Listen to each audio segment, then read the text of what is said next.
এই জবান দিয়ে আদম সন্তান নাপাক কোনো কিছু খেতে পারে না। কেন? আল্লাহ তাআলা জবান দিয়েছেন বলে। এই জবান দিয়েছে আল্লাহর কালামুল্লাহ তেলাওয়াতের জন্য, আল্লাহর নাম ডাকার জন্য। যেই জবান দিয়ে আল্লাহর নাম ডাকবে, যেই জবান দিয়ে কালামুল্লাহ তেলাওয়াত করবে, ওই জবান দিয়ে কখনো হারাম খেতে পারে না। এই জন্য প্রাণের ভাইয়ের আমার, আল্লাহ পাক রব্বুল আলামিন স্পষ্টভাবে জানিয়ে দিলেন, আদম সন্তান হারাম খেতে পারবা না। এ মুসলমান, এই যে হারাম খেতে আল্লাহ তাআলা নিষেধ করেছেন শুধুমাত্র আদম সন্তানের জন্য, পৃথিবীতে অসংখ্য গণিত প্রাণী আছে, তাদের জন্য হারাম খাওয়া, হালাল খাওয়ার কোনো বিধি নিষেধ নাই। এ মুসলমান, বুঝে থাকলে বলবেন, আপনার গরু যদি অন্যের জমিনের ফসল খায়, শরীয়তের পক্ষ থেকে কোনো বাধা আছে? কোনো বাধা আছে? শরীয়তের পক্ষ থেকে কোনো বাধা নাই, কারণ গরুর জন্য কোনো শরীয়ত নাই, গরুর জন্য কোনো বিধিনিষেধ নাই। কারণ এই গরু চতুষ্পদ প্রাণী, দুনিয়ার জমিনে আশরাফুল মাখলুকাত নয়, এই জন্য তার জন্য বিধিনিষেধ নাই, হালাল হারামের বিধান নাই।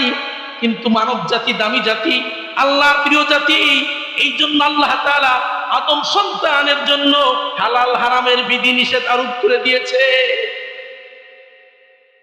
আদম সন্তান দামি জাতি, যে জাতি দামি, সে জাতি যা মন চায় তা খেতে পারে না, ওই জাতি যা মনে চায় তা পরিধান করতে পারে না। কিন্তু চতুষ্পদ প্রাণী দামি না, এই জন্য চতুষ্পদ প্রাণীর জন্য কোনো বিধিনিষেধ নাই, চতুষ্পদ প্রাণী যা মন চায় তা করতে পারে। এই জন্য প্রিয় মুসল্লিয়ান ইকরাম, আল্লাহ পাক রব্বুল আলামিন কালামুল্লাহর ভিতরে ডাক দিয়ে বলে, ইয়া আইয়ুহান নাস, ইয়া আইয়ুহান নাস, ইয়া আইয়ুহান নাস কুলু মিম্মা ফিল আরদি হালালান তাইয়্যিবা। আল্লাহ বলেন, ও মানব জাতি, দুনিয়ার জমিনে অসংখ্য গণিত খাবার আছে, সব খাবার তোমরা খেতে পারবা না, একমাত্র কেবলমাত্র শুধুমাত্র হালাল খাবারই তোমরা গ্রহণ করতে পারবা। আল্লাহ পাক রব্বুল আলামিন কালামুল্লাহর ভিতরে সুস্পষ্টভাবে জানিয়ে দিয়েছেন যে মানব জাতি কখনো হারাম খেতে পারবে না।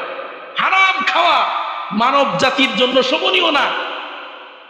মুসলমান ভাইয়ের আমার, আল্লাহ তাআলা এই আয়াতের শেষ অংশে বলছেন, বলে তাত্তাবিউ খুতুওয়াতিশ শাইতান।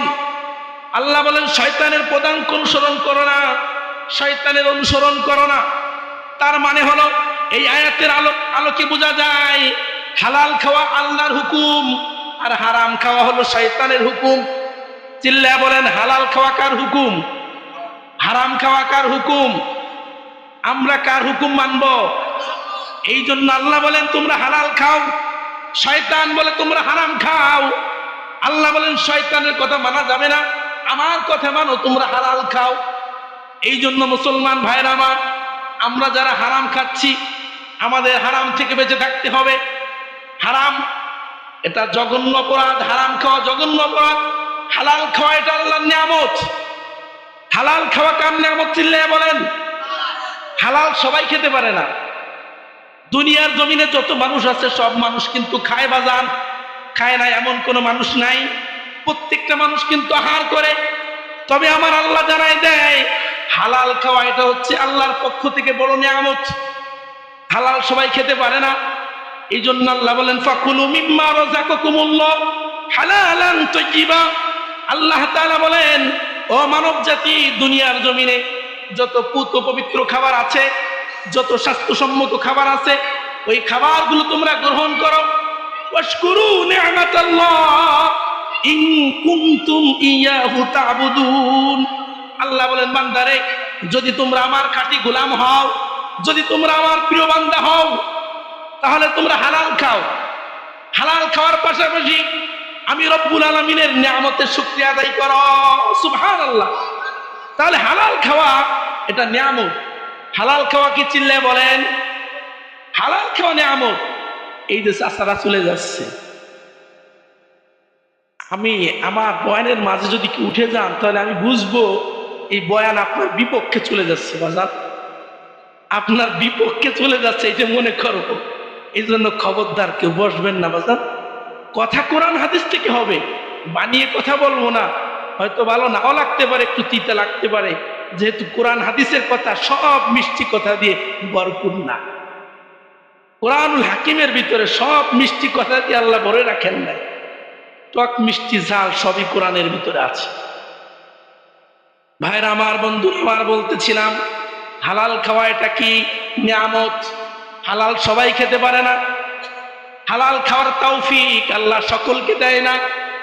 যারা হালাল খেতে পারে বুঝতে হবে তাদেরকে কে পছন্দ করে। আল্লাহ, আল্লাহর প্রিয় বান্দা যারা, আল্লাহ তাআলার পছন্দনীয় বান্দা যারা, ওরাই হালাল খেতে পারে। আল্লাহর প্রিয় বান্দা যারা, ওরাই হালাল খেতে পারে। আল্লাহর প্রিয় বান্দারা হাজারো চেষ্টা করে কখনো হালাল খেতে পারে না। মুসলমান ভাইয়ের আমার, পয়গম্বরের হাদিস শুনে হয়তো বা আপনি আশ্চর্য হয়ে যাবেন। আপনার আমার নবী আজ নয় 1400 বছর আগে একটা হাদিস বলে গিয়েছেন। আল্লাহর নবী বলেন, ও আমার সাহাবীরা শোনো, ইয়াতি আলান নাসি জামান লা ইউবালিল মারউ মা আখাযা মিনহু আমিনাল হালালি আম মিনাল হারাম। আল্লাহর নবী সাহাবীদের বলে গিয়েছিলেন, ও প্রাণের সাহাবীরা, এমন একটা সময় আসবে যেই সময় মানুষ হালাল হারাম বাজ বিচার করবে না। ওই সময়টা কি আসছে? ওই সময়টা বাজান অটোমেটিকলি চলে আসছে। এই জামানার মুসলমান বলেন, এই জামানার পাক্কা ইমানদার বলেন, এই জামানার সবচেয়ে বড় আল্লাহর ওলি বলেন, হালাল হারামের ভিতরে বাজ বিচারের সময় পায় না। মুসলমান ভাইয়ের আমার, আপনার আমার নবী 1400 বছর আগে বলে গেছেন, দুনিয়ার অবস্থা এমন হবে যে মানুষ হালাল হারামের ভিতরে বাজ বিচার করবে না। শুধু মানুষ ধনী হতে চাইবে। কেমনে ধনী হওয়া যায়? ধনী হওয়ার ফিকির প্রত্যেকটা মানুষের ভিতরে থাকবে। হালাল পন্থায় ধনী হচ্ছি না হারাম পন্থায় ধনী হচ্ছি, ওই দিকে মুসলমান তাকানোর সময় পাবে না। ওই সময়টা চলে আসছে বাজার। এই সময়টা বড় কঠিন সময়। এই সময় যদি আমরা হারাম থেকে বাঁচতে না পারি বাজান, আপনার আমার ঈমান আমল সবই শেষ হয়ে যাবে। সম্মানিত হাজিরিন, আমরা কেন হারাম খাই? মানব জাতি কেন হারাম খায়? বলে মানব জাতি হারাম খাওয়ার পিছনে মাত্র 3টা কারণ। চিল্লায় বলেন কয়টা কারণ? কয় কারণে মানুষ হারাম খায়? 1 নাম্বার কারণ হলো নির্লজ্জতা। নির্লজ্জতা মানে যাদের ভিতরে লজ্জা নাই, যাদের ভিতরে শরম নাই, ওরাই হারাম খায়। যার ভিতরে লজ্জা আছে, যার ভিতরে আত্মমর্যাদা বোধ আছে, আল্লাহ নবী বলেন ওই লোকটা কোশ্চিনকালেও হারাম খেতে পারে না। ভাইরা আমার, বন্ধুরা আমার, আপনার আমার ভিতরে যদি লজ্জা থাকে, আমি হারাম খেতে পারবো না, হারাম খাওয়ার আগে আমার অন্তরের ভিতরে একটা ধাক্কা মারবে, হায় রে, আমি কেমনে হারাম খাবো, আমি কেমনে সুদ খাইবো, আমি কেমনে ঘুষ খাবো, আমি এই হারাম যদি খাই, আমার এলাকার মানুষ যদি জেনে যায়, তাহলে আমার পরিস্থিতি কি হবে, আমার অবস্থা কি হবে। এই লজ্জায়, এই শরমে, যাদের ভিতরে লজ্জা শরম আছে, ওরা কখনো হারামে লিপ্ত হতে পারবে না। এই জন্য নির্লজ্জতা, বেহায়াপনার কারণে মানুষ হারাম খায়। যাদের ভিতরে লজ্জা আছে, যাদের ভিতরে শরম আছে, তারা কখনো হারাম খেতে পারে।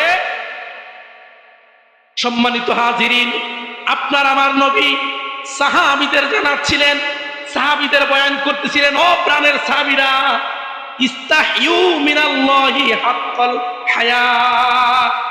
আপনার আমার নবী এরকমের একদিন সাহাবীদেরকে শুনাইতেছিলেন, ও প্রাণের সাহাবীরা, তোমরা আল্লাহ তাআলাকে লজ্জা করো। সাহাবা একরাম আশ্চর্য হয়ে গিয়েছেন। সাহাবা একরাম বলছেন, ইয়া রাসূলুল্লাহ, ইয়া হাবিবাল্লাহ, নাহনু নাস্তাহি মিনাল্লাহ।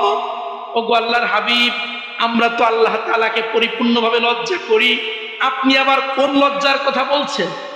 আরে সাহাবীদের ভিতরে কি লজ্জার কমতি ছিল? সাহাবীদের ভিতরে লজ্জার কমতি ছিল? সাহাবীদের ভিতরে তো পরিপূর্ণ লজ্জা ছিল। এরপরও আল্লাহ নবী সাহাবীদের বলতেছেন, ও আমার প্রাণের সাহাবীরা, তোমরা আল্লাহ তাআলাকে পরিপূর্ণভাবে লজ্জা করো।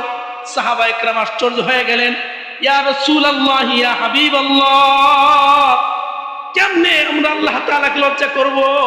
আমরা তো আল্লাহ তাআলাকে পূর্বের থেকেই পরিপূর্ণভাবে লজ্জা করি। আল্লাহ নবী বললেন, ও প্রাণের সাহাবীরা, তোমরা আল্লাহ তাআলাকে যে পরিমাণ লজ্জা করো, অথবা যেই ধরনের লজ্জা করো, ওই ধরনের লজ্জার কথা আমি বলছি না। ওয়ালাইসা যালিকা ওই লজ্জার কথা আমি বলছি না। অপ্রাণের সাহাবীরা, তোমরা জেনে রেখো, ওই মানুষের ভিতরে পরিপূর্ণ লজ্জা আছে যার ভিতরে 3টা গুণ আছে। কয়টা গুণ? পরিপূর্ণ লজ্জা কার ভিতরে আছে? বলে যার ভিতরে 3 গুণ আছে। কয় গুণ? আল্লাহর নবী বলেন ফালইয়াহফাজির রাসা ওয়া মা হাওয়া। পয়গম্বর বলেন সাহাবীরা, যাদের ভিতরে লজ্জা আছে ওদের মাথায় কখনো হারাম খাওয়ার চিন্তা ঢোকে না। সুবহানাল্লাহ।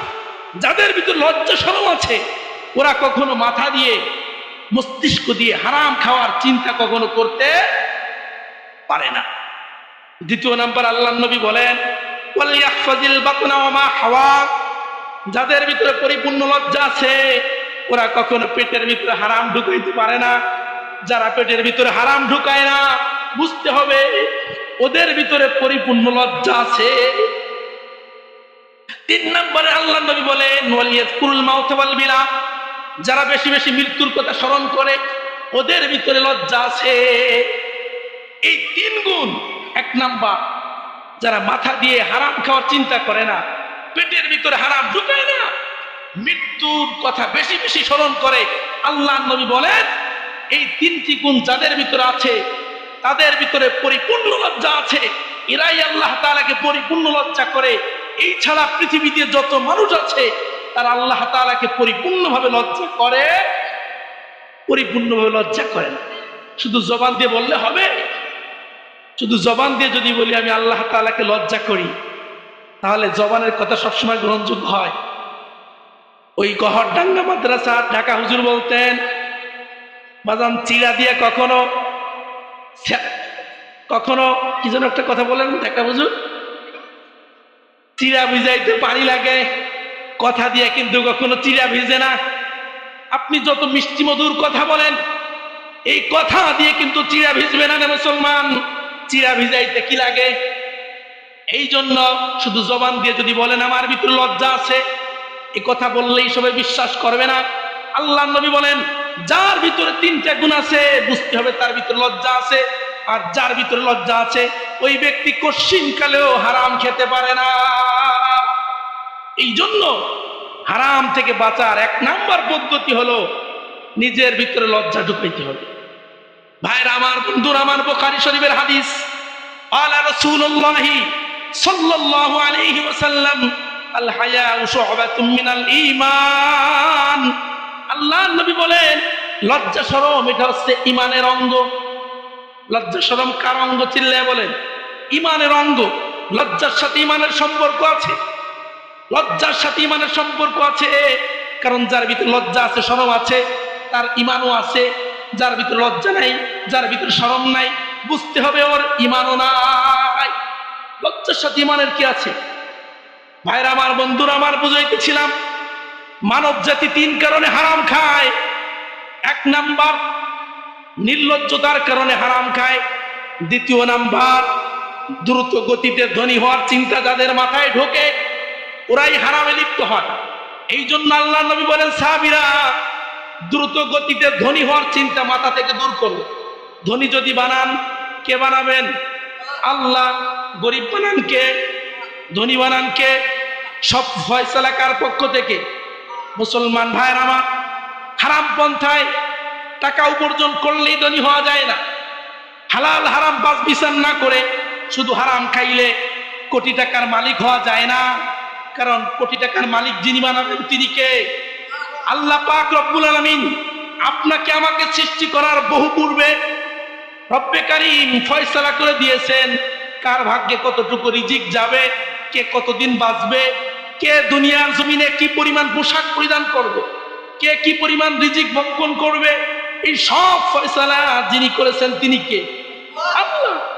অতএব আল্লাহর ফয়সালাকে উপেক্ষা করে কেউ ধনী হতে পারবে না। আল্লাহর নবী চমৎকার হাদিস মুসনাদ আহমদের ভিতরে আসছে, ক্বালা রাসূলুল্লাহ সাল্লাল্লাহু আলাইহি ওয়াসাল্লাম আলা ওয়া ইন্না নাফসান লান তামুত হাত্তা তাস্তাকমিলা রিজকাহা ফাত্তাকুল্লাহ। পয়গম্বর বলেন, ও আমার সাহাবীরা শোনো, আল্লাহ পাক রব্বুল আলামিন প্রত্যেকের ভাগ্যে রিজিক নির্ধারণ করে রেখেছেন। যে পরিমাণ রিজিক আল্লাহ তাআলা নির্ধারণ করে রেখেছেন, চুল পরিমাণ রিজিক বাকি থাকতে আল্লাহ